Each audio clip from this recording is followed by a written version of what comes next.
People are making snap judgments about you, and there's nothing you can do about it. And to make it even worse, you are guilty of that as well. These snap judgments can win you attention of other people, respect, more dates, more favors, more business meetings. They will help you with all these opportunities. They will also make you look more attractive, and when you learn how to manage these, your life will become, well, easier. These judgments are so quick that you don't even have enough time to start talking. So people are mostly creating these judgments based on our body language and nonverbal communication. So in this video, I'd love to talk about how to carry yourself so other people make proper snap judgments about you, so you look more attractive, and so your life is easier. So let's start with the tip number 1, confident body language. This one speaks to the world where you are standing on a hierarchy, on a formal one and on a true one, as Will Storr is describing in his book The Status Game, which I highly recommend you to read. By confident posture, you communicate that you are healthy, that you are a capable human being who trusts in himself or herself. And when you show people that you are capable, that you trust yourself, it communicates to them that they can trust you too, that they can treat you as an equal human being and they can rely on you. It's an important one. So how do you communicate this confidence? When you're standing, you have to have your chin aligned with the ground, not looking downwards, don't tilting your head upwards. Both these states communicate something that you don't want to. Your shoulders has to be pushed back, so you expose your chest. When you are sitting like this, when you are hunching, when you are, well, not putting strength in your body, people will see that and will make those judgments about you. When walking, you want to have free hands. You don't want to have your elbows glued to your body, because that communicates that you don't trust yourself that much, that you are not comfortable at the moment. And confidence is about comfort as well, because when you're comfortable, you trust in yourself, you trust that you are worth the opponent of others. So when you're walking, don't mind, separate your elbows from your body and move freely when you are walking. Don't mind pointing like that, so you take as much space as possible. When you're standing, stand on your both feet. Don't shift your weight from one side to the other, from one leg to the other. That communicates that you are not rooted. Incredibly important step, eye contact. Eye contact is super important. You have to look people in the eyes when you are greeting them, when you are responding them, when you are asking about something, when you are laughing about something. Look people in the eyes. What I have just mentioned is like 80-20, and you need to really work on that if you want to be perceived as a confident person. Many people have a problem with that, and eye contact is worth on writing a book about, because there are so many things that needs to be covered. But in a nutshell, look people in the eye as much as you can, as naturally as it's possible. And another super important one is a smile. Smile communicates that you are friendly, you mean no harm to the person, that you trust yourself, you are comfortable, you are a funny person, and all those things add up to your attraction level and your confidence level. And if you will smile and when you will laugh, you will also feel better about yourself. So it's not only for the other people, it's also for yourself. And that counts for all the steps that I have already mentioned, because your body works in two ways. When you feel somehow, your body reflects that and other people can see it. But it also works in the other way. So when your body is taking up some sort of state, some sort of emotion, your mind can read it, your brain can read it and start feeling accordingly.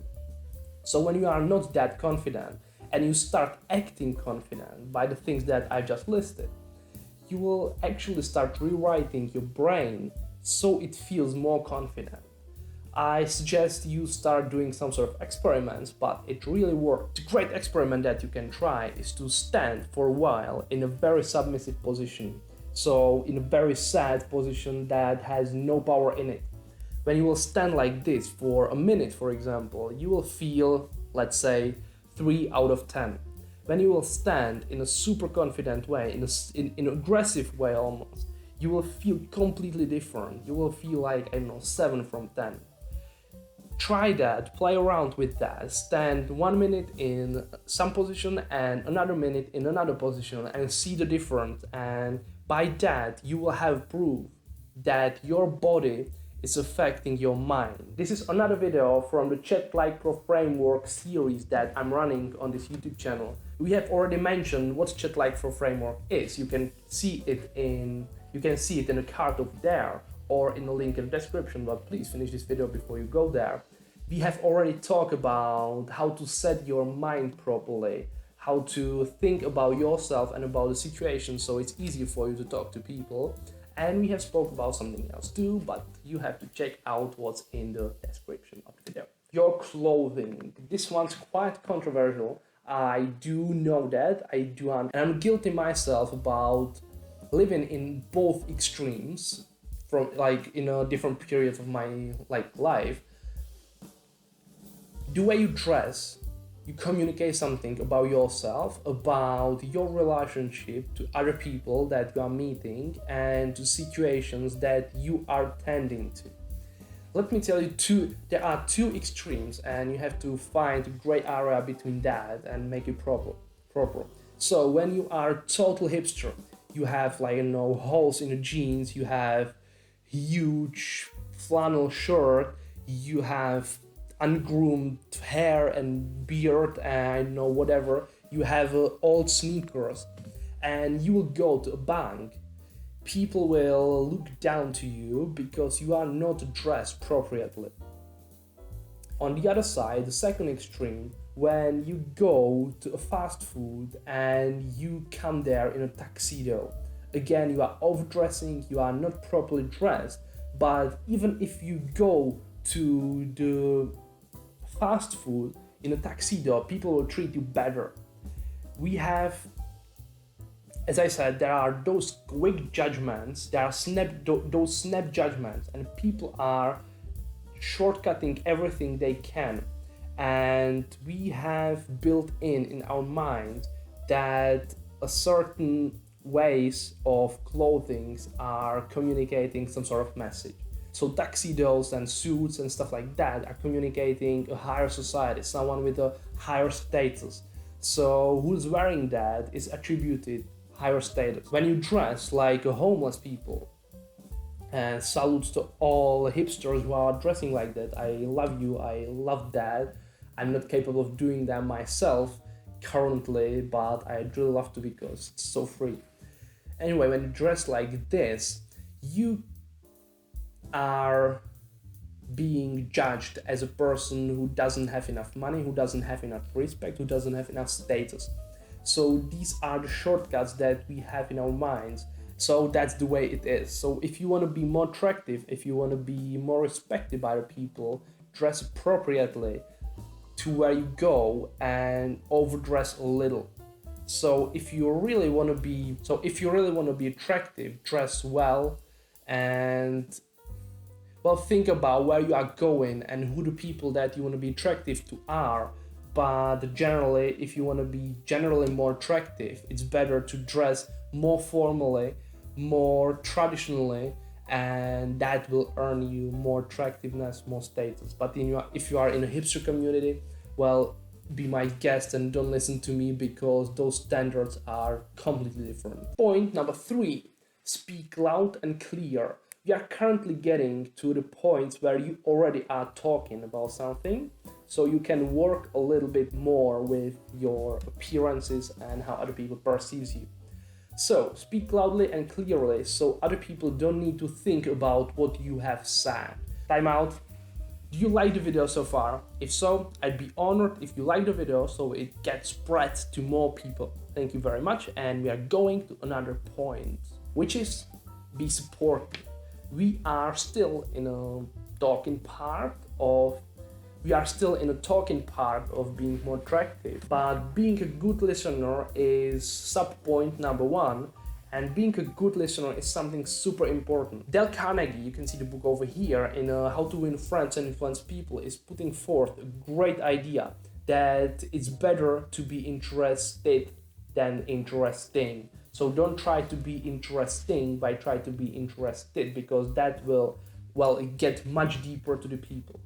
I'm talking about when you talk to them, listen to them, really listen to them, pay attention to them, look them in the eyes, as I've already said, react to what they are talking about, and don't try to talk about yourself all the time.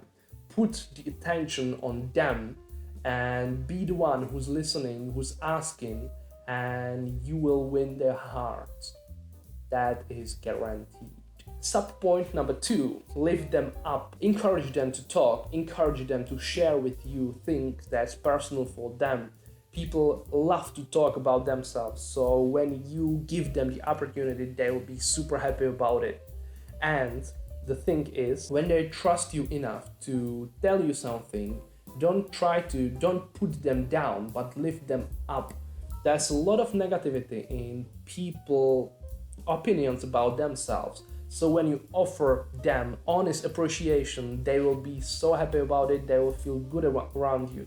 I'm not telling you to lie to them, but I'm telling you, try to find what's positive about it, the thing they are sharing to you about them, and tell it to them. It has to be meaningful, it has to be honest, but if you really will do it, well, you'll be more attractive. It's a great thing to know how to lift people up and help them to carry the everyday baggage that we are always carrying ourselves. And the last point, we are getting to more transcendent, to more metaphysical part. Have a direction in your life. Walk on a path and know which path it is and where does it go. And if you want to pick up a girl of your dreams, they don't want to become your goal. The girl doesn't want to be your goal. The girl wants to be taken to the journey, to adventure. So you are moving somewhere, not physically, but moving somewhere. You are evolving, you are doing something that's fun, that's interesting. And when you are on a journey to a certain goal, you will always have that power in you, that spark, and you will, when you are being asked what do, you will always know what to say, and it will sound great. So it will help you with your courage to talk to people, and it will help you with your own confidence. So it's two birds in one stone, with one stone. That's it from me. Thank you very much for your attention. If you have any questions, please leave a comment down below. And if there is anything you want to talk to me personally about, there is my email. Please reach me out in there. And meanwhile, and before the next video will come out, that will probably be Christmas hello video, check out this one. This will help you with thinking about communication. Thank you very much for your attention, and see you next time. Bye.